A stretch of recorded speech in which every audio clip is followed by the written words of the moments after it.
ओम यह आत्मदा बलदा यस्य विश्व उपासते प्रशिशं यस्य देवाः यस्य छायामृतं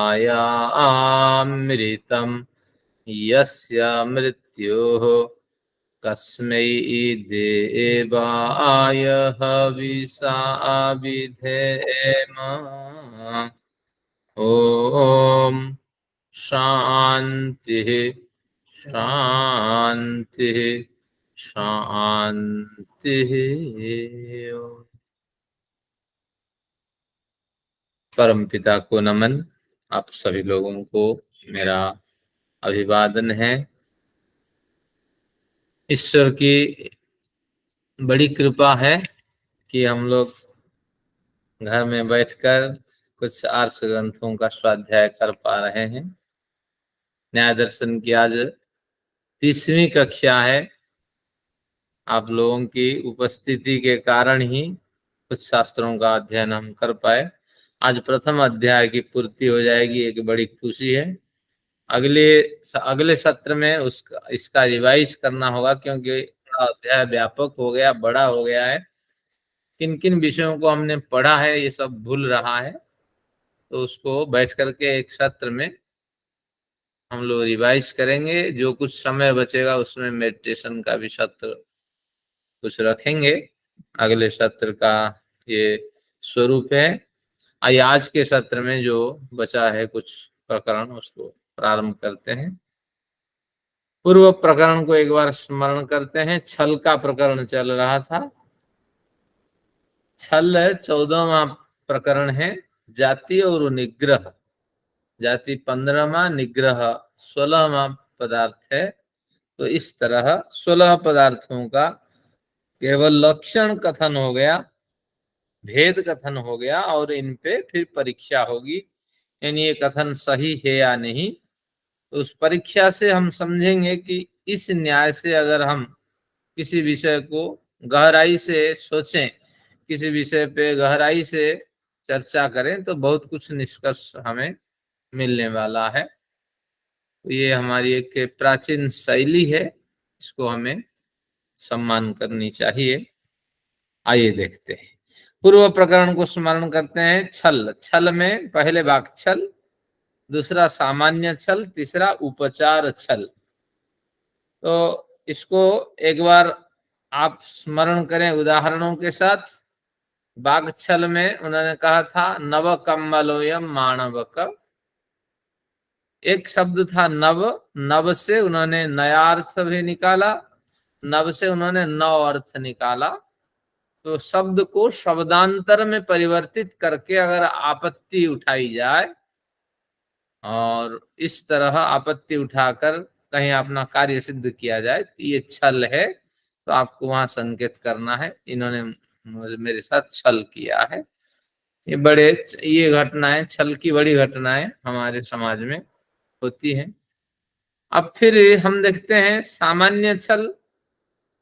तो सामान्य छल का जो प्रकरण था उसमें था ब्राह्मण विद्याचरणवान।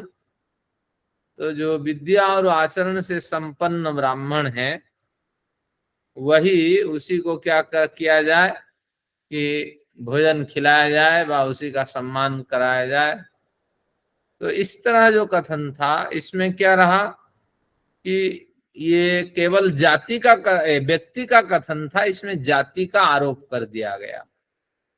लेकिन ध्यान रखिए, ग्रंथकार को अगर जाति से व्यक्ति का आरोप ये सिद्ध करना होता तो वह और उदाहरण देते। लेकिन हमें ध्यान रखना, जाति से व्यक्ति के अर्थ खींचने पर, किसी जाति से अगर व्यक्ति का अर्थ हम खींचेंगे तो ये छल नहीं होगा। क्योंकि जाति की अगर प्रशंसा कर दी जाए तो ये वो मेजॉरिटी मानी जाएगी।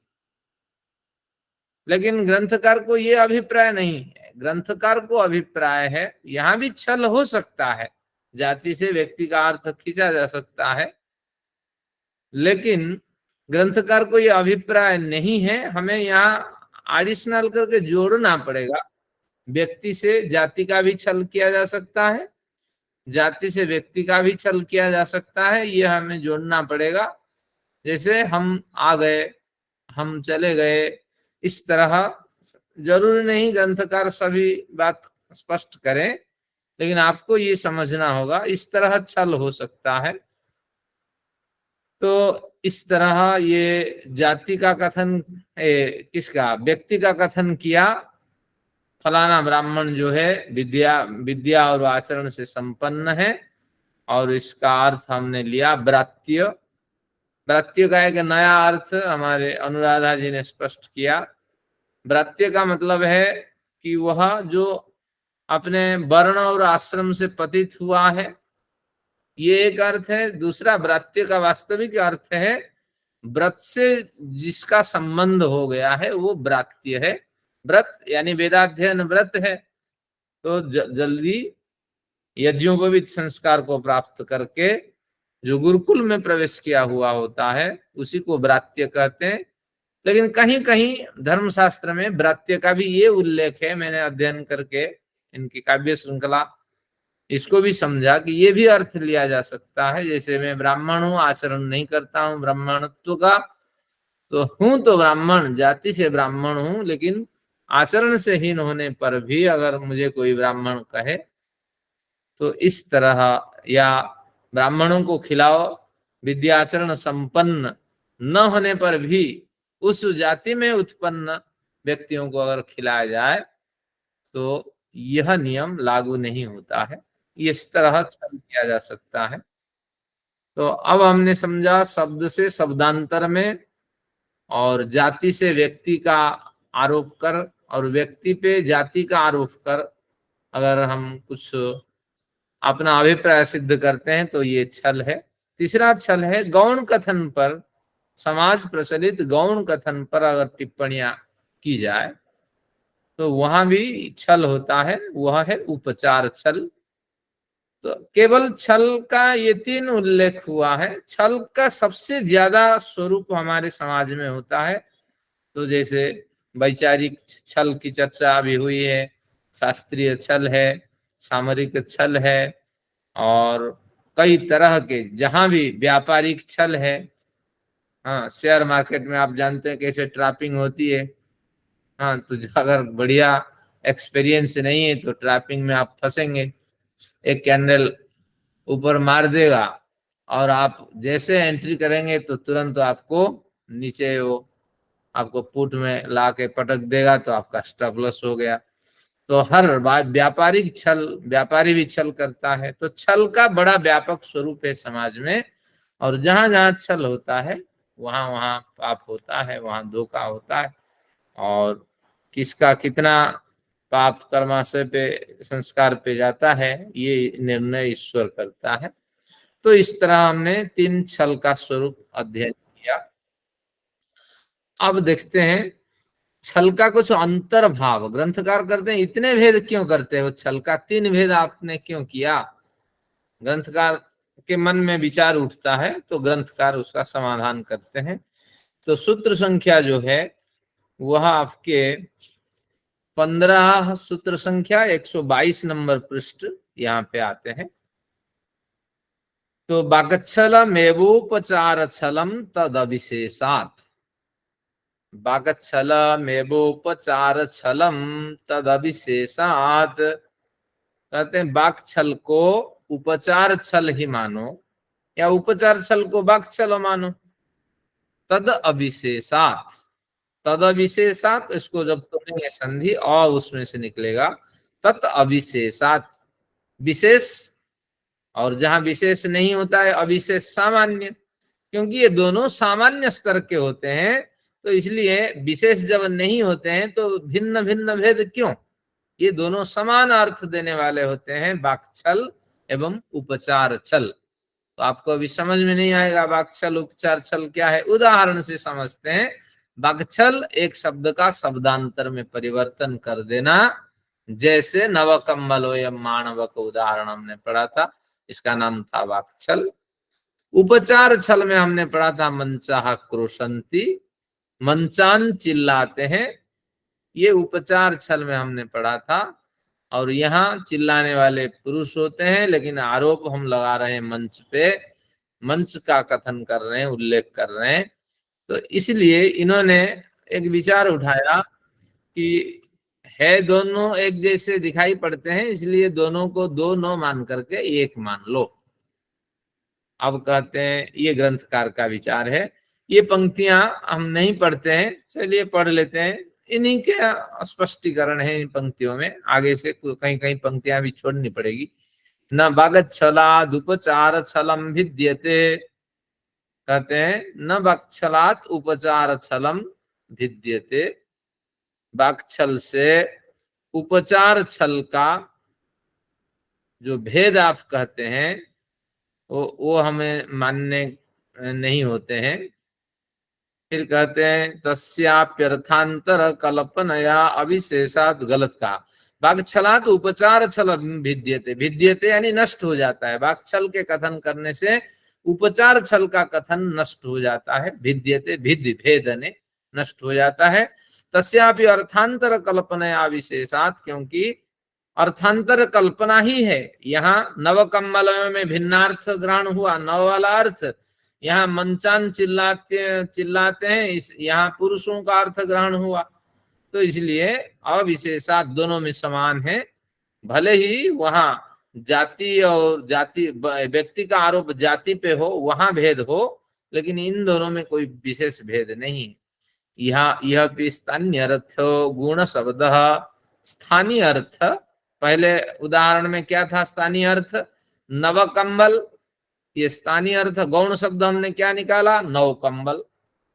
प्रधान शब्द, फिर कहते हैं कि प्रधान शब्द दूसरे में, प्रधान कौन था? प्रधान शब्द कौन था दूसरे में? दूसरे में मंचान प्रधान था, और उसका हमने प्रधानार्थ लिया, स्थानार्थ लिया। एक स्थानार्थ, एक उसके स्थानापन्न एक अर्थ लिया, उसी स्थान पे बैठे हुए पुरुषों का अर्थ लिया। तो इस तरह दोनों एक जैसे हैं। इति कल्पयित्वा प्रतिसिध्यते इति, ऐसी कल्पना करके हम निषेध करते हैं। तो इतने भेद मत किया करें। और इसमें दो भेद माने बाकछल और उपचार छल को एक मान ले। ये इस तरह एक विचार उठा ग्रंथकार के मन में। ग्रंथकार किनके? गौतम महर्षि के मन में। न तदर्थांतराभावाद, तदर्थांतर भावाद, लोग बड़े आते हैं। न तदर्थांतर भावात न, ये जो आपका कथन है, इस तरह जो विचार अगर आप उठाते हैं, न इसको हम मानते नहीं। क्यों नहीं मानते हैं? अर्थांतर भावात, इन दोनों में भिन्न भिन्न अर्थ होते हैं, प्रयोजन होते हैं। क्या क्या प्रयोजन है अर्थांतर दोनों में? भिन्न भिन्न। एक का तो एक शब्द से शब्दांतर का कथन होता है, और यहाँ मंचान चिल्लाते में एक वस्तु के धर्म का दूसरे वस्तु पर आरोप होता है, इसलिए भिन्न है। वहां शब्द का आरोप, यहाँ धर्म का आरोप, इसलिए शब्द धर्म दोनों भिन्न भिन्न होते हैं। तो एक वस्तु के धर्म का दूसरी वस्तु पे जब आरोप कर देते हैं, तब वो कहलाता है उपचार छल। और एक शब्द को जब भिन्न अर्थ निकाल करके प्रस्तुत करते हैं, तब वो बनता है वाक्छल। तो इसलिए अर्थांतर भावात, दोनों में अर्थांतर का सद्भाव दिखाई पड़ता है। तो उसी को ये कुछ पंक्तियों में कहेंगे। न वाक्छलमेवोपचार छलम, वाक्छल उपचार छल नहीं है। तस्यार्थ सद्भाव प्रतिषेधस्य, उस वाक्छल उपचार छल के अर्थ सद्भाव प्रतिषेधस्य अगर प्रतिषेध करते हैं, अर्थांतर भावात, उनका अर्थांतर भी दिखाई पड़ता है। कुतः, कहाँ पर दिखाई पड़ता है? कैसे दिखाई पड़ता है? कहाँ से दिखाई पड़ा बताइए? अर्थांतर कल्पनात्, एक में अर्थांतर की कल्पना होती है। अन्याह्यर्थांतर कल्पना अन्योरथ सद्भाव, जो दूसरा पक्ष है यानी उपचार छल है, वहां अन्यर्थ सद्भाव, एक भिन्न अर्थ सद्भाव होता है। एक वस्तु के धर्म को दूसरे वस्तु के धर्म पे आरोपित करते हैं। तो यहाँ धर्म लिखना चाहिए, जैसे भाष्यकार का अभिप्राय रहा। अर्थ सद्भाव से धर्म शब्द का कथन कर दिया। अब फिर कहते हैं 17 में, अविशेषे वा किंचित साधर्म्यादेक छल प्रसंगः। अविशेष, अगर अविशेष पे आप अड़े रहते हैं, नहीं नहीं दोनों में समानता है, किंचित साधर्म्यात कहते हैं थोड़ा सा, अगर साधर्म्य को आधार बना करके, थोड़े से साधर्म्य को आधार बना करके अगर आप दोनों को एक मानना चाहते हैं, कहते हैं साधर्म्यात एक छल अप्रसंग।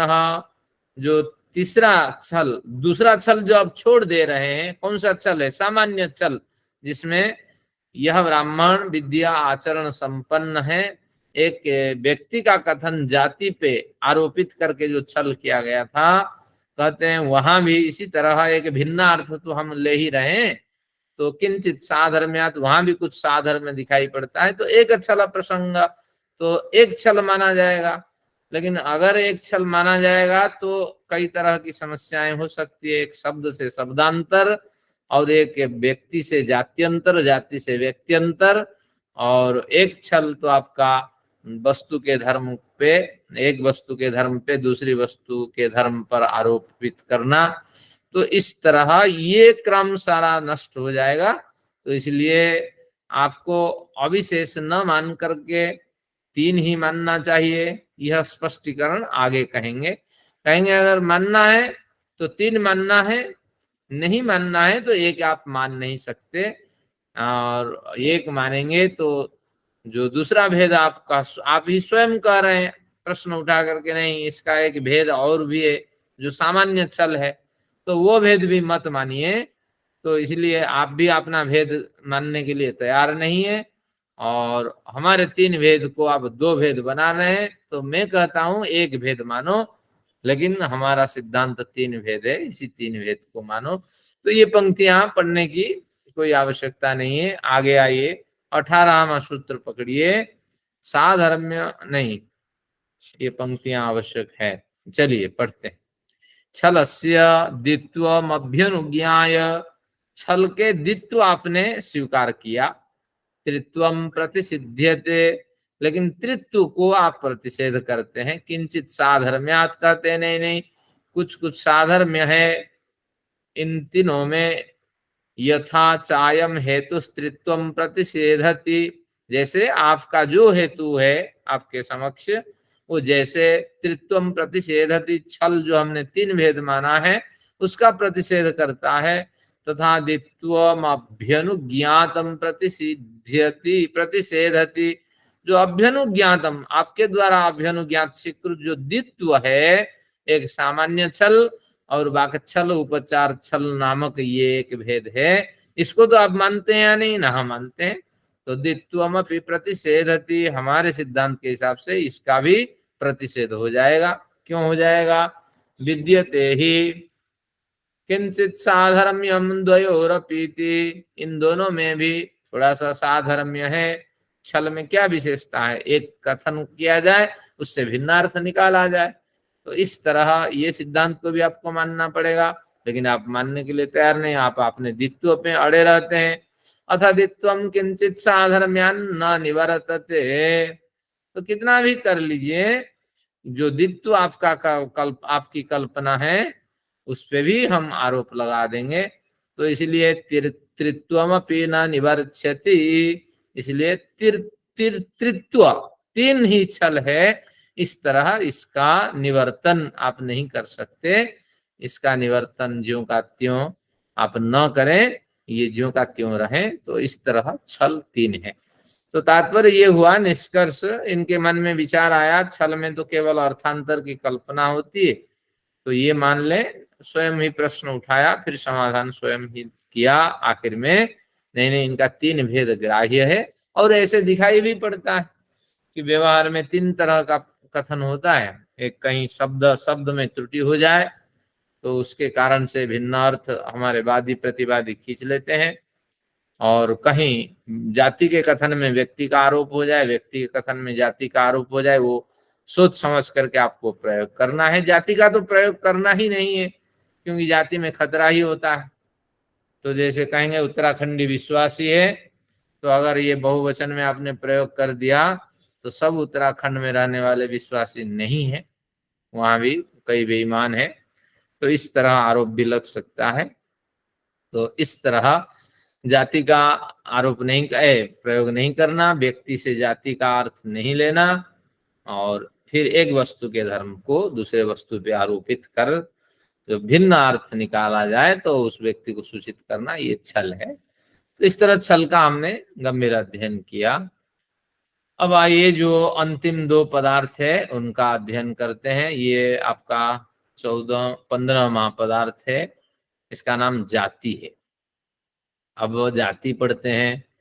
साधर्म्य वैधर्म्याभ्याम प्रत्यवस्थानम जाति, साधर्म्य वैधर्म्याभ्याम प्रत्यवस्थानम जाति। प्रत्यवस्थान का अर्थ खंडन करना, उपालंभ, निषेध। भाष्यकार खंडन के दो तीन परिभाषा दे रहे हैं। एक तो प्रत्यवस्थान खंडन के लिए, एक उपालंभ भी खंडन के लिए, एक निषेध भी खंडन के लिए प्रयोग होता है। कहते हैं साधर्म्य और वैधर्म्य के द्वारा, ये दोनों पक्षों के द्वारा जब सिद्धांत आपके सामने आ जाए तो आप साधर्म्य और वैधर्म्य के द्वारा प्रत्यवस्थानम, उस पक्ष को खंडन करने के लिए कोशिश करें। कहीं साधर्म्य से कट जाए, कहीं वैधर्म्य से कट जाए, लेकिन छल पूर्वक, त्रुटि उसमें ढूंढिए। क्योंकि जाति जो है ये आपकी चालाकी धोखाधड़ी में आता है। तो कहीं ना कहीं आप जानबूझ करके एक के साधर्म्य का उसमें आरोप करें, एक वैधर्म्य का उसमें आरोप करें। तो इस तरह इसमें क्या है कि आपका खंडन करना यहाँ प्रमुख लक्ष्य है। अब आपके पास उदाहरण होना चाहिए कैसे सिद्धांत का खंडन किया जाता है। एक उदाहरण देते हैं। शब्द नित्य है, किसी ने एक पक्ष रखा, शब्द नित्य है। हमने पढ़ रखा शब्द अनित्य है, लेकिन किसी ने एक पक्ष रखा शब्द नित्य है, और उसमें ये इसकी प्रतिज्ञा, इसका प्रतिज्ञा वाक्य है, और प्रतिज्ञा के बाद हेतु वाक्य क्या है कि स्पर्शत्वात्, क्योंकि उसको हम छू नहीं सकते। फिर क्या है, साधर्म्य में कथन करते हैं जो जो वस्तु स्पर्श होती है, जिसको हम स्पर्श नहीं कर पाते, वह वस्तु नित्य होती है। ये हो गया हमारी व्याप्ति। जैसे आत्मा, हमारी आत्मा है, स्पर्श नहीं कर पाते हैं, वो नित्य होती है। तो प्रतिज्ञा हेतु उदाहरण भी दे दिया आत्मा, और उदाहरण उपनय, आत्मा जैसे शब्द स्पर्शवान है, आत्मा जैसे शब्द स्पर्शवान है, इसलिए शब्द नित्य है। बिल्कुल ये कितना सीधा सपाट लगता है वाक्य, बिल्कुल शुद्ध है। एक बार फिर सुनिए इसको। शब्द नित्य है स्पर्शत्वात्, क्योंकि उसको हम छू नहीं सकते। और जो जो वस्तु स्पर्शवान होती है वह नित्य होती है, ये व्याप्ति है। उदाहरण क्या है, जैसी आत्मा, उपनय, आत्मा जैसे शब्द स्पर्शवान है, शब्द को तो आप छू नहीं सकते, इसलिए जो स्पर्शवान होने से शब्द नित्य है। ये केवल आपको उलझाने के लिए, क्योंकि आपका मस्तिष्क वहां तनाव में भरा हुआ होता है, जो चर्चा चलती है, तो आप कहीं कहीं इसको समझ नहीं पाते हैं। तो इसलिए बीच बीच में कहीं कहीं भ्रांति इस तरह डाल दिया जाता है। ये पक्ष साधर्म्य से खंडन, वैधर्म्य से खंडन करते हैं। शब्द नित्य है, स्पर्शत्वात्, प्रतिज्ञा हेतु दोनों एक जैसे। और यहां थोड़ा बदल देंगे व्याप्ति। जो जो वस्तु स्पर्शवान होती है वह अनित्य होती है, जैसे घड़ा। जो जो वस्तु स्पर्शवान होती है वह अनित्य होती है, जैसे घड़ा। हो गया प्रतिज्ञा हेतु। उदाहरण आपके सामने आ गया व्याप्ति के साथ। उपनय रख लेते हैं। घड़ा जैसे शब्द है, शब्द नहीं है, घड़ा जैसा शब्द नहीं है, इसलिए स्पर्शवान होने से शब्द नित्य है। ये वैधर्म्य पक्ष भी आप एक बार और सुने ताकि विषय आपको स्पष्ट होता जाए। क्या है? शब्द नित्य है, स्पर्शत्वात् प्रतिज्ञा है, तो दोनों क्लियर हो गया। अब हमें व्याप्ति में बदलाव करना है। जो जो वस्तु स्पर्शवान होती है वह अनित्य होती है, जैसे घड़ा। अब उपन है, घड़ा जैसे शब्द नहीं है, इसलिए स्पर्शवान होने से शब्द नित्य है। बिल्कुल साफ लगता है, लेकिन ऐसा नहीं है।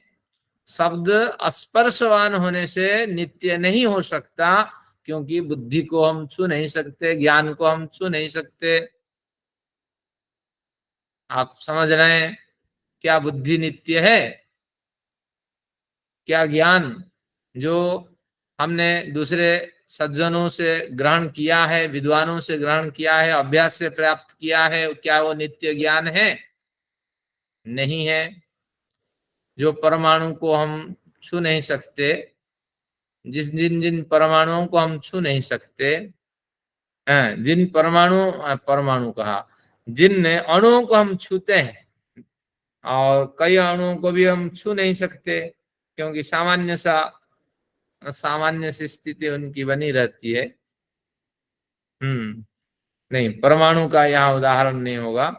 वही होगा ज्ञान, और आपका जो नैमित्तिक ज्ञान है, और जो आपकी बुद्धि है। बुद्धि ये भौतिक पदार्थ की बुद्धि होती है। बुद्धि जैसे जड़ पदार्थ है, प्रकृति से बनी हुई बुद्धि होती है। तो इसलिए न छूने से पदार्थ नित्य हो जाए, ये कोई राजा की आज्ञा नहीं है। तो इस तरह उदाहरण दे करके, इस तरह पक्ष रख करके, कहीं कहीं साधर्म्य से तो कहीं वैधर्म्य से हमें प्रयत्न करना चाहिए। तो कुछ उदाहरण दिया गया है, जैसे इसकी चर्चा होगी और थोड़ी बुद्धि खुलेगी हमारी। ये जब परीक्षा इस पे होगी, कैसे जाति में साधर्म्य और वैधर्म्य का कथन होता है, और जाति का तो बड़ा भेद आएगा, 24 भेद, तो वहां ये विषय और अधिक स्पष्ट होगा। अभी तो केवल शब्द नित्य अनित्य के साथ हमने इसको समझा। चलिए, तो यही इसका आचार्य जी, जाति शब्द का वैसे प्रॉपर हिंदी में अर्थ क्या है इसका? मतलब आम हाँ भाषा में, आम भाषा में मतलब क्या अर्थ है इसका? हाँ, इसमें आंखों में धूल झोंकना, अच्छा, चालाकी, धोखाधड़ी, बेईमानी, लूटमार, ये कई ठीक अर्थ है। हैं। ये शब्द एक जैसे चलते हैं। छल भी उसी तरह है, धोखा देना है। जाति भी इसी तरह है। और निग्रह का मतलब है पराजय, मुख से, शब्द से पराजय, सार्वजनिक रूप से पराजय स्वीकार न करना है, ये निग्रह स्थान। बस निग्रह जगह का मतलब पराजय स्वीकार ना करना। हाँ पराजय, अच्छा। हाँ, तो बाकी जब पराजय स्वीकार कोई स्पष्ट रूप से नहीं करता, तो माना जाता है कि ये पराजित हो ही गया। तो इस तरह अब एक बार आचार्य, फिर हाँ, प्रतिवादी के द्वारा उसका प्रतिषेध कर देना है, ये तो है निग्रह स्थान। किनके द्वारा? प्रतिवादी के द्वारा खंडन कर देना उसका। हाँ, प्रतिवादी के द्वारा संकेत कर देना कि ये आप निग्रह स्थान का स्वरूप अपना रहे हैं। क्योंकि अगर प्रतिज्ञा है तो उदाहरण को घुमा फिरा करके वो प्रस्तुत कर दे, तो बस ये निग्रह स्थान है। क्योंकि शास्त्र के अनुकूल हमें चलना है, तो अनुकूल नहीं चलता। कहीं कहीं चुप रहता है, बोलता भी नहीं है। कहीं कहीं स्थान छोड़ करके व्यक्ति चला जाता है, कहीं बहाना बनाता है, आज मुझे छोड़ दीजिए, मैं ग्रंथ देख करके आऊंगा, कल बताऊंगा। तो इस तरह उसके कई बहाने होते हैं। तो बस अभी मुझे याद नहीं, हम भी अपने बहाना बनाते हैं। टीचर से जब मार खाते थे तब कोई ना कोई बहाना तो बनाते थे। क्यों नहीं पढ़ा? इसलिए नहीं पढ़ा, लाइट नहीं थी। क्यों नहीं पढ़ा? ये और आचार्य जी निग्रह स्थान का एक्सप्लेनेशन दे रहे हो आप? निग्रह स्थान के बारे में बता हाँ, रहे हो? निग्रह स्थान। ठीक। तो बस बहाना बना करके स्वीकार नहीं करना अपनी गलती को, अपने हार को, तो इसी को कहते हैं निग्रह स्थान। ये है इस तरह। क्यों नहीं पढ़ा? पढ़ता तो हूं लेकिन याद ही नहीं रहती, मैं क्या करूं, जबकि मैंने पढ़ा ही नहीं। तो टीचर फिर देता है 10 मिनट मैंने दिया, इसको पढ़ के सुनाओ। जब सुना देते हैं तो और मार पड़ती है, जब 10 मिनट में तूने इसको पढ़ लिया। तो फिर आपने कहा कि पढ़ा, मुझे याद नहीं हुई। तो इस तरह ये सब होता है निग्रह स्थान, स्वीकार नहीं करना अपने मुंह से। आचार्य जी, इसमें वो ये भी था शायद कि अवांछनीय और निंदनीय शब्दों का प्रयोग करना। हाँ, इसमें आएंगे, ये बड़ी बात है। तो बस कहीं घूम फिर करके जहां गलती है उसको स्वीकार करने की ओर हमें यहाँ संकेत मिल रहा है। चलिए अब जाति को देखते हैं। एक बार फिर लक्षण के साथ संगति बैठाइए। साधर्म्य वैधर्म्याभ्याम जो सिद्धांत रहा, उस सिद्धांत में कहीं ना कहीं त्रुटि हमें निकालने की कोशिश करनी है। प्रतिज्ञा और हेतु, प्रतिज्ञा में कहीं त्रुटि हो सकती है, हेतु में हो सकती है, उदाहरण में हो सकती है, कहीं आपके व्याप्ति में हो सकती है। तो यही 4 तो प्रमुख है, इन्हीं में से ढूंढना है। बाकी जो बन गया आपका, उस हिसाब से उपनय निगमन उस तरह ढल जाएंगे। उपनय निगमन में इतना कुछ नहीं रहता है, लेकिन इसको आचार्य हमें जी, ये साधर्म्य वैधर्म्य वाले जो उदाहरण आपने लिए वो तो जाति में है ना, निग्रह स्थान में तो नहीं ना, वो तो जाति के अंदर लिए ना आपने। जाति के अंदर, जाति की परिभाषा ही यही है, साधर्म्य और वैधर्म्य से खंडन करने की कोशिश करना, और धोखा से जानबूझ करके। सिद्धांत बिल्कुल सीधा सपाट है, लेकिन कहीं ना कहीं आपको जानबूझ करके खंडन करना है। और इस तरह अगर ये प्रयत्न, आचार्य जी, हाँ जी, इसका मैंने जैसे लिखा है, धर्म या अधर्म द्वारा स्थिर धर्म, स्थिर अर्थ बदल दिया जाए तो जाति कहलाता है। हाँ, धर्म या अधर्म द्वारा स्थिर साधर्म्य अर्थ को बदल उन्होंने, दिया जाए तो वे, हाँ, साधर्म्य को उन्होंने धर्म अधर्म कर दिया है। ये जो लिखने वाले, अर्थ लिखने वाले भी, हाँ, हाँ, टू द पॉइंट लिखते हैं। तो ऐसा नहीं है। साधर्म्य वैधर्म्य का मतलब है कि जो पंचावयव में आपके हेतु दिए गए हैं, हेतु में उदाहरण में, अभी आगे आएगा, हेतु उदाहरण और दृष्टांत, इनमें भेद है, मैं बताऊंगा। तो जो उदाहरण में और जो हेतु में जो पक्ष दिए गए हैं, साधर्म्य वैधर्म्य, तो वहां आपको धोखा से कोई ना कोई गलती वाक्य का प्रयोग करके सिद्धांत सा बना देना, इसको जाति कहा जाता है। जैसे अर्थ उदाहरण में बदल देना उसका ना। अर्थ बदल देना और सिद्धांत सा आचार्य जी, ये है तो क्या, कैसे? अगर वादी साधर्म्य से कुछ दे रहा है विचार और हेतु और उसकी जो है उसका उपनय और निगमन वगैरह, लेकिन प्रतिवादी जो है वो वैधर्म्य से उसका हाँ, विरोध कर रहे अभी आएगा, और इसी ये है भाष्यकार इसको उनका क्लियर। उनका उसका है। हाँ हाँ, यही है ना। अभी हाँ, ये पंक्ति पढ़ लेते हैं, ये अनुराधा जी के साथ हमारी फिर सहमति हो जाएगी। देखते हैं।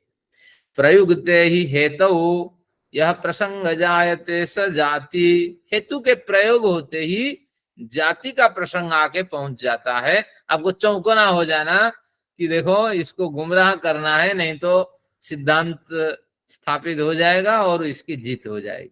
तो प्रयुक्त ही हेतु, हेतु तब होगा जब व्याप्ति के साथ हेतु आएगा। तो आपको देखना कहाँ कहाँ त्रुटि हो सकती है। सच प्रसंग साधर्म्य वैधर्म्याभ्याम प्रत्यवस्थानम, सच प्रसंग साधर्म्य वैधर्म्याभ्याम प्रत्यवस्थानम, साधर्म्य वैधर्म्य से उसका खंडन करना ये प्रसंग है।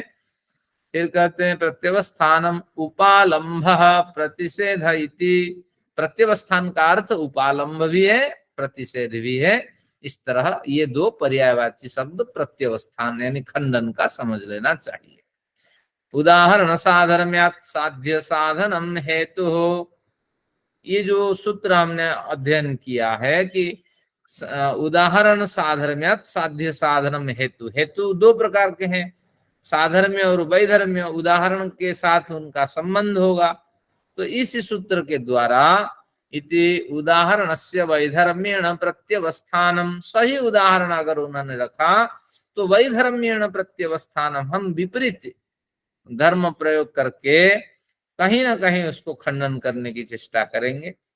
उदाहरण वैधर्म्यात् साध्य साधनम हेतु, उदाहरण का अगर वैधर्म्य से उन्होंने प्रयोग किया तो हम कोशिश करेंगे उसी वैधर्म्य से उसका खंडन हो जाए, नहीं तो साधर्म्य से उसका खंडन करने की चेष्टा करेंगे।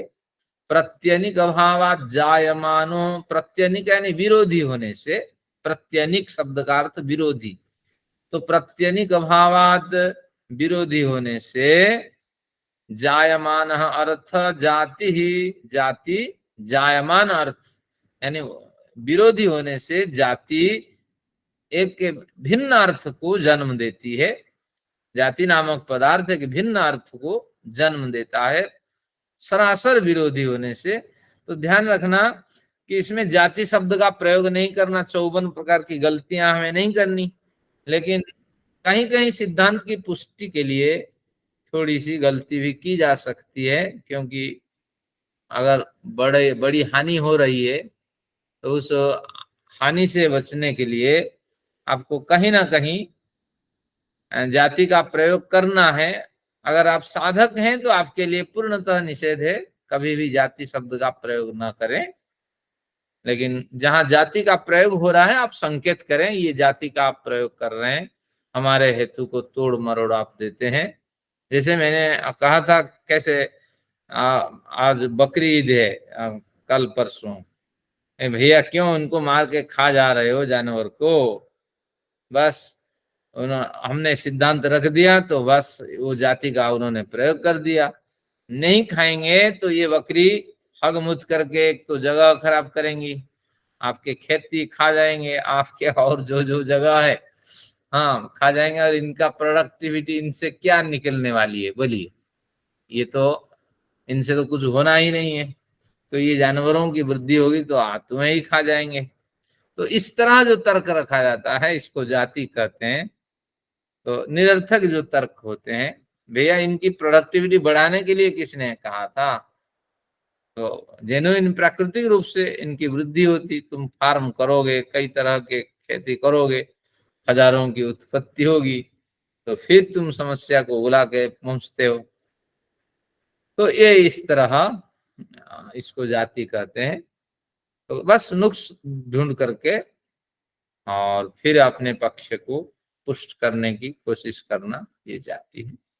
अब देखेंगे इसका जब व्यापक स्वरूप आएगा 24 भेद, उस हिसाब से कैसे साधर्म कैसे वैधर्म में बुद्धि थोड़ी और खुलेगी। ये संभवतः जाति हमें चौथे अध्याय 5वें अध्याय में निग्रह स्थान की चर्चा है, चौथे 5वें में ये जाति आ जाएगी। 5 में होगी जा, अच्छा अच्छा। हाँ 5वें अध्याय में इसकी चर्चा। अब 19 नंबर आया निग्रह स्थान, इसको भी समझते हैं। विप्रतिपत्तिरप्रतिपत्तिश्च निग्रह स्थानम, 19 सूत्र है बजा साहब। विप्रतिपत्तिरप्रतिपत्तिश्च निग्रह स्थानम, निग्रह स्थान का मतलब है कि शब्दतः पूर्णतः स्वीकार किए बिना, अपनी हार शब्दतः अपनी हार पूर्णतः स्वीकार किए बिना बहस को विराम देना या चर्चा को विराम देना, ये निग्रह स्थान है। तो ये दो प्रकार के स्वरूप से निग्रह स्थान उभरते हैं। विप्रतिपत्तिर अप्रतिपत्तिश्च, प्रतिपत्ति का मतलब है कथन है, ज्ञान है।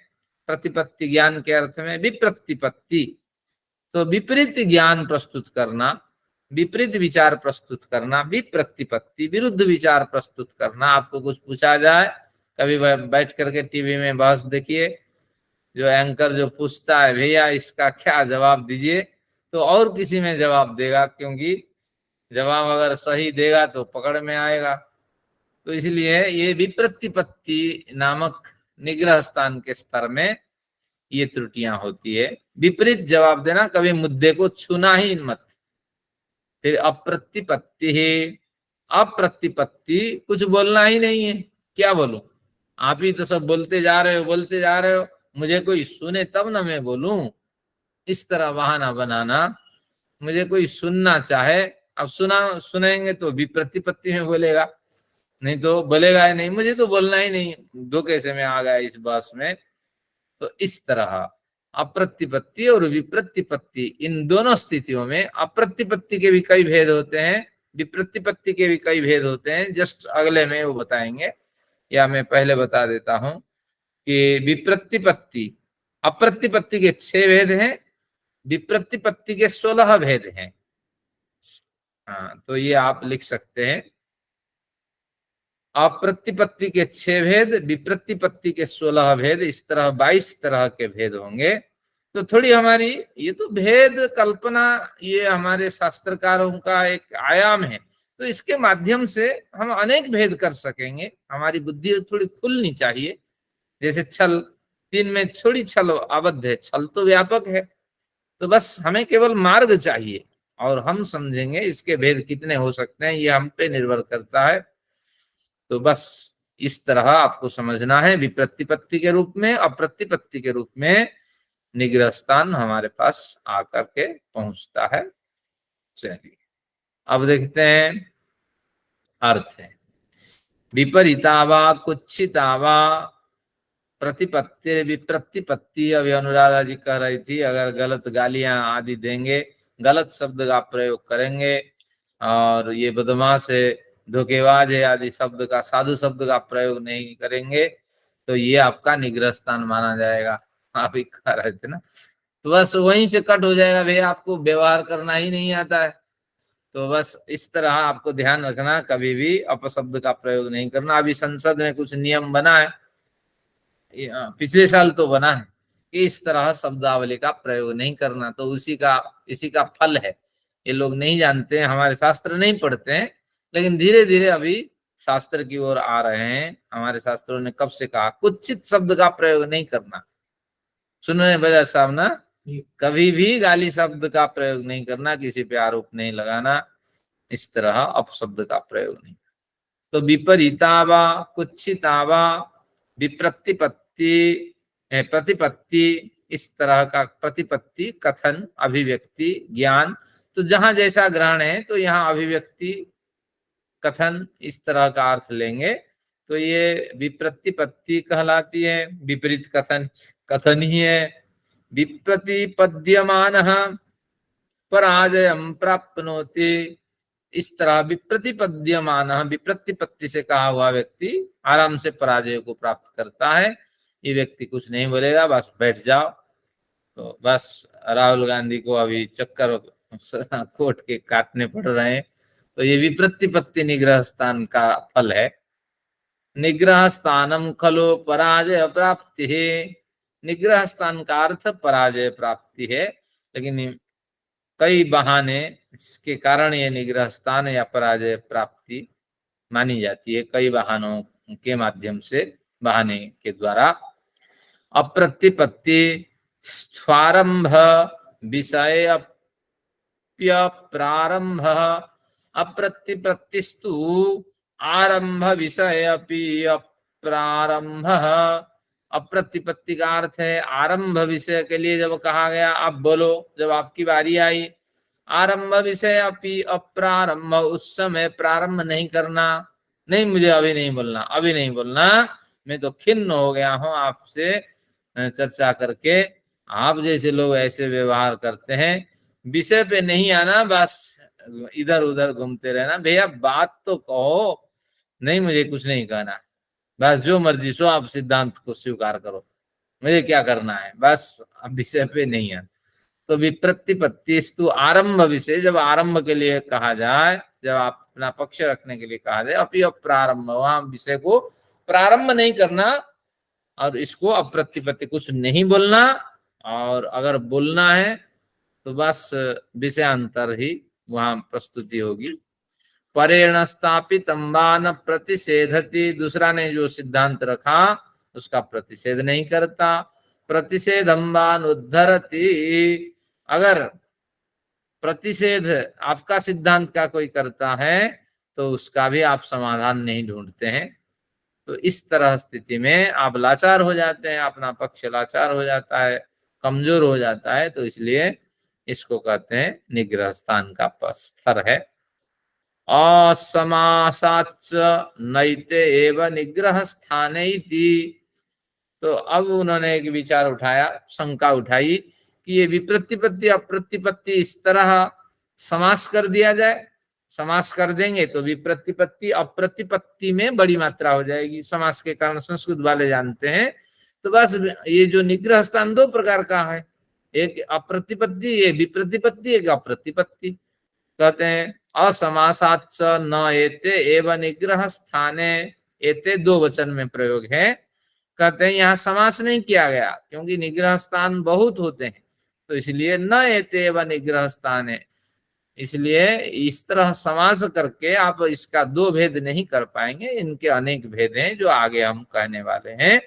तो इसलिए इनका स्तर केवल जो क्या है, अभिव्यक्ति का स्तर है, वो दो है, विप्रतिपत्ति और अप्रतिपत्ति। लेकिन ये दो भेद नहीं है, ये तो 22 भेद वाले सिद्ध होंगे। आगे फिर कहते हैं किंग पुनः दृष्टान्तवत् जाति निग्रह स्थानयोर अभेदो अथ सिद्धांतवद भेद इत्याह। अभी मैं कह रहा था दृष्टांत एक शब्द, एक पदार्थ है। प्रमाण, प्रमेय, संशय, प्रयोजन, दृष्टांत, दृष्टांत एक पदार्थ है। लेकिन उदाहरण आपको भी मिल जाता है जो दृष्टांत का वाचक है। लेकिन उदाहरण अवयव का एक अवयव है, अंग है। ये दोनों को आपको ध्यान रखना पड़ेगा। अर्थ वही है जो दृष्टांत का है, वही आपका इसमें है क्या है, उदाहरण का है। अर्थ में कोई भिन्नता नहीं है, लेकिन अलग अलग स्तर में इनका प्रयोग हुआ है। दृष्टांत एक पदार्थ है और जो आपका उदाहरण है वो अवयव नामक पदार्थ का एक अंग है। तो अब कहते हैं किंग पुनर्दृष्टान्तवत् जाते निग्रह स्थानयोर भेदः। जब उदाहरण है वो दो प्रकार का है, साधर्म्य वैधर्म्य, लेकिन दृष्टांत एक प्रकार का है। ये थोड़ी गहराई से धीरे धीरे जब आप मनन करेंगे शास्त्रों को, ये आपको समझ में आएगा। अभी तो केवल सुन रहे हैं आप। आचार्य जी, अभी तो हम दृष्टांत उदाहरण एक ही समझते हैं, एक ही मतलब है दोनों। हाँ, आप एक ही अर्थ है दोनों का, और जो भी इससे रिजल्ट निकलता है वो भी यही है। लेकिन हमारे न्याय शास्त्र की शैली में दृष्टांत को हम एक पदार्थ मानते हैं। दृष्टांत का भेद एक है, लेकिन प्रतिज्ञा हेतु उदाहरण, उदाहरण जो आएगा वो अवयव नामक एक पदार्थ के एक अवयव है, एक गौण अवयव है, सब डिवीजन है। और वहां दो भेद किया गया है, और एक साधर्म्य एक वैधर्म्य। इस तरह भेद अभी मानिए ग्रंथकार क्यों किए हैं, आगे बिल्कुल स्पष्टीकरण करेंगे। तो आचार्य जी पंचावयव में उदाहरण ही बोलेंगे, वहां उसको दृष्टांत नहीं बोल सकते। हाँ, ये बात आपको ग्रहण करना होगा। दृष्टांत को दृष्टांत बोलिए और वहां उदाहरण को उदाहरण बोलिए। जब 16 पदार्थ की चर्चा है वहां दृष्टांत, जब अवयव आदि की चर्चा है वहां उदाहरण, उदाहरण। ठीक का कुछ सिद्धांत। अब कहते हैं पंचावयव में उसे उदाहरण बोलेंगे, दृष्टांत नहीं बोलेंगे। नहीं बोलेंगे, पंचावयव में उदाहरण है। और इसके पीछे कुछ तर्क होते हैं, आगे ग्रंथकार बिल्कुल स्पष्ट करेंगे, तो आपको चिंता नहीं करनी, केवल यही ध्यान रखना है। दृष्टांत और उदाहरण दोनों में कोई भिन्नता नहीं है, लेकिन है सामान्य भिन्नता अर्थ को समझने में। चलिए, अब वही बात आ रही है, किंग पुनर्दृष्टान्तवत् जाते निग्रह स्थानयोर भेदो। कहते हैं दृष्टांत में जैसे एक भेद था, तो जाति निग्रह स्थानयोर भेदः, जाति और निग्रह स्थान ये दोनों का कोई भेद नहीं होना चाहिए। क्या इस तरह अभेद कल्पना करें? सिद्धांतवद भेद इत्याह। सिद्धांत कितने प्रकार के? 4 प्रकार के हमने पढ़े थे। या सिद्धांत के समान इनके भी बड़े भेद होते हैं, ये बताओ। तो इसीलिए मैंने उसको स्पष्ट किया कि ये पंक्ति स्पष्ट हो जाए। दृष्टांत एक है, दृष्टांत जैसे एक भेद माने, जाति भी एक भेद वाला है, निग्रह स्थान भी एक भेद वाला है, ऐसा माने। या सिद्धांतवद भेद इत्याह, या सिद्धांत जिस तरह 4 प्रकार के हैं, तो इस तरह हम 4 प्रकार के भेद इनके माने। इस तरह जब प्रश्न आया तो उसका समाधान करते हैं। तद विकल्पात जाति निग्रह स्थान बहुत्वम, तद विकल्पात जाति निग्रह स्थान बहुत्वम। विकल्प यहाँ भेद के अर्थ में कथन होता है। तो तद विकल्पाद, तद तयोः, उन जाति और निग्रह स्थान के विकल्प यानी भेद होने के कारण, तद विकल्पाद जाति निग्रह स्थान बहुत्वम, उन दोनों के बड़े भेद होने से जाति निग्रह स्थान बहुत स्वरूप से हमारे सामने उभरते हैं। तस्य साधर्म्य वैधर्म्याभ्याम प्रत्यवस्थानम विकल्पात जाति बहुत्वम। साधर्म्य वैधर्म्य से परपक्ष का खंडन करना, इस भेद से अनेक विकल्प वाला होता है जाति। तो कितने विकल्प वाला होता है उसके ऊपर लिख दीजिए। जाति में कितने भेद हैं आगे आने वाले हैं। जाति में 24 भेद है। तयोश्च विप्रतिपत्ति अप्रतिपत्त्योर विकल्पान निग्रह स्थान बहुत्वम। विप्रतिपत्ति अप्रतिपत्ति के रूप में निग्रह स्थान भी बहुत प्रकार के हैं। तो यहाँ बहुत्व के ऊपर लिख दीजिए ये 22 प्रकार के हैं भेद। तो नाना कल्पो विकल्प, विकल्प का अर्थ है नाना कल्प, विविध भेद को विकल्प कहते हैं। विविधो वा कल्प विकल्प, इस तरह एक अर्थ भी किया जा सकता है। विविध तरह के भेद की कल्पना करना विकल्प है। तत्र, अब कहते हैं कुछ तर्क देते हैं। तत्र अननुभाषण, कुछ भेद है। सबसे पहले किसका? विप्रतिपत्ति अप्रतिपत्ति, जो ये आपका निग्रह स्थान, उसी के भेद की कल्पना करते हैं। तत्र अननुभाषण, नहीं बोलना। अज्ञान, ज्ञान न होना संबंधित विषय का। अप्रतिभा, प्रतिभा न होना, शास्त्रार्थ के लिए प्रतिभा भी तो चाहिए। विक्षेपो, विक्षेप मस्तिष्क से सुनना पूर्व पक्षी की बात, कभी सुनना ही नहीं है, कई बार मन इधर उधर भागता है।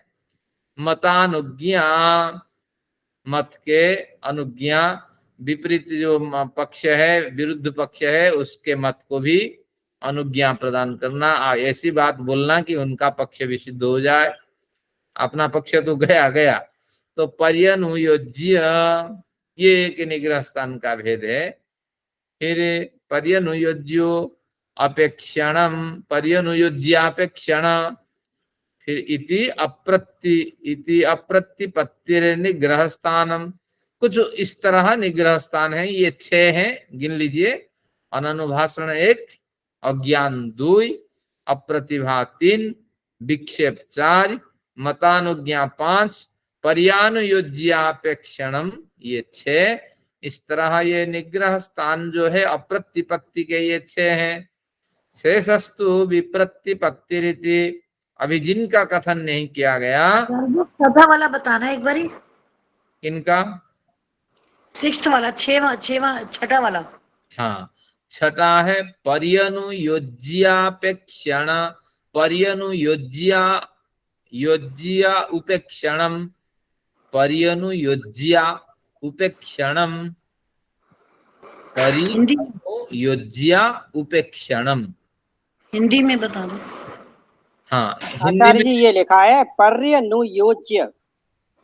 हाँ, उपेक्षणम, पर्यनुयोज्या। इसमें कुछ संस्कृत की पंक्तियां होती है ना। नहीं, वो तो फिर हिंदी में लिख रहा है ना आचार्य जी, पर्यनुयोज्य की उपेक्षा, ऐसे करके लिखा है हिंदी में। हाँ, पर्यनुयोज्या उपेक्षणम, योज्य उपेक्षणम, कहीं हिंदी में लिखा हो, कहीं देख लेना, हो सकता है पर्यनुयोज्य भी हो। हिंदी में इसका बता दो अर्थ। मैं बता रही हूँ वो अनुराधा जी, ये जैसे 6 अननुभाषण, अज्ञान, अप्रतिभा, विशेष, मतानुज्ञा, पर्यनुयोज्य की उपेक्षा। हाँ, पर्यनुयोज्य का मतलब विक्षेप है नहीं, उपेक्षा। चलिए मैं बता देता हूँ। पर्यनुयोज्य मैंने तो हिंदी में बताया है। हाँ, विक्षेप उधर तो उतर गया है, विशेष विक्षेप है। मतलब उपेक्षा ये हो गया ना कि उसकी बात सुनना ही नहीं। नहीं, जहां आपको करना यहाँ तो नहीं था सुननी संकेत उपेक्षा। कि यहाँ आपकी हार दिख रही है, कमलेश वहां जी आप संकेत चुप नहीं हो जाएं। करना। हाँ, जो पराजय है वो योग्य स्थान है, वहीं संकेत कर देना चाहिए। लेकिन वो पराजय स्थान का संकेत न करना, जैसे उदाहरण आपके सामने, कोई बात नहीं, मुझे स्मरण नहीं आ रहा है श्लोक, मंत्र में कल शास्त्रीय चर्चा करूंगा, तो बस आज के लिए यही विराम देते हैं। तो पर्यनुयोज्या मुझे हार यही मानना चाहिए। लेकिन विपक्षी आपको संकेत करें भैया 5 दिन से बहस चल रही है और आज भी आप समय मांग रहे हैं, ये सही नहीं है, आप हार स्वीकार करो, इस तरह आपको संकेत करना चाहिए। अगर आप नहीं करते हैं कोई बात नहीं, आप और 4 दिन ले लो, 5 दिन ले लो। तो इस तरह अगर होता है तो ये पर्यनुयोज्य उपेक्षा आप पे लागू हो जाएगी कि आपने जहां हार का योग्य स्थान था तो उसको आपने संकेत नहीं किया। तो इस तरह पर्यनुयोज्य स्थान पे उपेक्षा करना, पराजय के स्वीकार करने के स्थान पे आपका चुप्पी मार के रहना, तो आपको शास्त्र का ज्ञान नहीं है, इस तरह माना जाएगा। चलिए, तो आगे शेषस्तु विप्रतिपत्ति रीति 2 पंक्तियां और पढ़ लेते हैं। इमे प्रमाणादय पदार्था उद्दिष्टा लक्षिता। हाँ जी, कुछ धर्मा मैडम कह रही है शायद। चलिए आगे बढ़ते। इमे प्रमाणादय पदार्था उद्दिष्टा लक्षिता, जो प्रमाणादि पदार्थ 16 है तो उन सबका मैंने उद्देश्य पूर्वक यहाँ कथन कर दिया है। लक्षिता, उनके लक्षण भी कर दिए हैं, यथा लक्षणम, लक्षण के साथ। परीक्षिष्यन्त, अब देखिए यहाँ कैसे छल किया गया। शेषस्तु विप्रतिपत्ति रीति, ये पूर्व पंक्ति पूर्व पृष्ठ में देखिए, शेषस्तु विप्रतिपत्ति रीति 6 को तो गिना दिए। अब जिसमें अनुराधा जी फंस गई, पर्यनुयोज्य उपेक्षा क्या है, लेकिन अब शेषस्तु विप्रतिपत्ति रीति, शेष विप्रतिपत्ति, इसकी चर्चा कब होगी? इन 16 की न जब आप ग्रंथ पढ़ेंगे आगे। तो इसको छल कहते हैं, ये अलंकारिक छल है, उत्साह बढ़ाया दिया गया कि जरूर हमें समय निकाल करके इन 16 को भी पढ़ना है। तो अब कहते हैं इनमें प्रमाणादि पदार्था उद्दिष्टा, तो प्रमाणादि पदार्थों का उद्देश्य पूर्वक मैंने लक्षण कर दिया है, यथा लक्षणों के साथ इनकी परिभाषाएं कर दी है। परीक्षिष्यन्त इति, परीक्षा हम करेंगे आगे। त्रिविधा चास्य शास्त्रस्य प्रवृत्ति, शास्त्र, क्योंकि शास्त्रों की प्रवृत्ति 3 प्रकार की है। वेदितव्येति, इनको आपको जान लेना चाहिए। अब ये शास्त्र की प्रवृत्ति 3 प्रकार क्या है, तो यहाँ आपको लिखना पड़ेगा शास्त्र की प्रवृत्ति क्या है। पहली प्रवृत्ति है नाम या परिभाषा, संज्ञाकरण, ये पहली है प्रवृत्ति। नाम, परिभाषा या संज्ञाकरण, इसके बारे में बताते हैं तो उसकी परिभाषा, उसकी संज्ञा, उसका नाम पहले बता देना चाहिए। दूसरी प्रवृत्ति है लक्षण, उसका लक्षण भी बताना चाहिए, आपकी समझ में क्या है। पहले नाम कथन या संज्ञाकरण, फिर उसके बाद लक्षण, और अंतिम में परीक्षण या परीक्षा, परीक्षण या परीक्षा। तो 2, 3, 4 अध्यायों में इनकी परीक्षाएं की जाएगी। यानी जिन जिन 16 पदार्थों की चर्चा हुई इन पे विशेष चर्चाएं होगी, फिर इनसे संबंधित शंकाएं उठाएंगे, फिर इसका निराकरण करेंगे। इसका अध्ययन करके हमारा ज्ञान बढ़ता जाएगा। हम देखेंगे हर एक चर्चा में कि हमारे लिए कितना यहाँ लाभकारी पदार्थ मिले, तो उस पर हम ज्यादा ध्यान रखेंगे। तो यही आज का सत्र समाप्त करते हैं। अगले सत्र जो होगा रिवीजन का होगा, आप सभी जरूर आइए रिवीजन सत्र में, क्योंकि विषय थोड़ा बड़ा हो गया, लंबा हो गया, जब तक रिवीजन नहीं होगा आनंद नहीं आएगा। सर जी, अनन्य भाषण किसे कहते हैं? अनुभाषण, हाँ, अनुभाषण, अनुभाषण पीछे बोलना, अनुभाषण नहीं बोलना, जिस समय बोलना चाहिए था उस समय आपने नहीं बोला, फिर बाद में आपको श्लोक स्मरण आया, मंत्र स्मरण आया, वो जो पहले जो विचार था उसका संदर्भ अभी मुझे स्मरण हो रहा है, आप सुनो, मैं अभी सुना दूं। अब चर्चा आगे बढ़ चुकी है, तो इस तरह ये ग्रहण नहीं होगा, इस तरह बाद में उस विचार को ला के रखा जाए। ये अनुभाषण, इनकी सारी चर्चाएं होगी, तो हमें थोड़ी धीरज रखनी है। तो इस तरह ये समाप्त हुआ। समाप्तस्यायं प्रथमोध्यायः। तो अगली कक्षा के लिए आप सभी अवश्य उपस्थित रहें। मैं एक शीट बनाता हूं ताकि आपको विषय उदाहरण के साथ स्मरण रहे। चलिए आज का सत्र ही समाप्त करता हूं। शांति पाठ। ओम द्यौः शान्तिरन्तरिक्षं शान्तिः पृथिवी शान्तिरापः शान्तिरोषधयः शान्तिः वनस्पतयः शान्तिर्विश्वे देवाः शान्तिर्ब्रह्म शान्तिः सर्वं शान्तिः शान्तिरेव शान्तिः सामा शान्तिरेधि। ओम शान्तिः शान्तिः शान्तिः। ओम। वैदिक अभिवादन सभी को सप्रेम नमस्ते जी। औपचारिक समाप्ति। नमस्ते जी।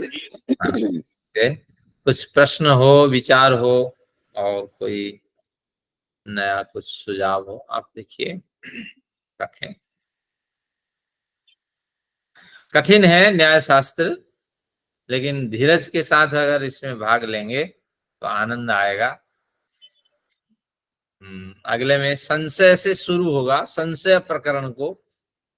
अगले तो रिवाइज होगी अगली कक्षा, तो उसके आगे संशय प्रकरण को आप पढ़ के आइए। 5 तरह के संशय होते हैं, तो कैसे उसमें नुस्ख निकालेंगे कि संशय की जो परिभाषा है ये गलत है। तो इस तरह जब दोनों पदार्थ आपको पता हो गया, स्थाणु का धर्म भी पता है, पुरुष का धर्म पता है, तो आप दोनों ही जान रहे हैं, तो फिर संशय किस बात की। न जाने तो अलग बात है। तो इस तरह बढ़िया चर्चा होगी, उसका भी लाभ लेंगे। चलिए सब, धन्यवाद धन्यवाद। आज हर्ष का विषय है। इस कक्षा में हमने कम से कम 50% न्याय दर्शन का जो प्रकरण है हमने कवर किया, बाकी तो सब चर्चा का विषय है, शास्त्रीय चर्चा। चलिए सत्र समाप्त करते हैं, या कुछ और विचार प्रश्न हो। धन्यवाद जी। चलिए नाम आचार्य जी, प्रणाम। बहुत धन्यवाद आचार्य जी, बहुत धन्यवाद। नमस्ते। चलिए अब सर्वेभ्यो नमः। ओम सर्वेभ्यो नमः। ओम सर्वेभ्यो नमः। सभी को सप्रेम नमस्ते। अगले सप्ताह। सभी को सप्रेम नमस्ते। आचार्य जी नमस्ते। हाँ नमस्ते जी। आचार्य जी मैं थोड़ा सा वो कर लूँ अपना।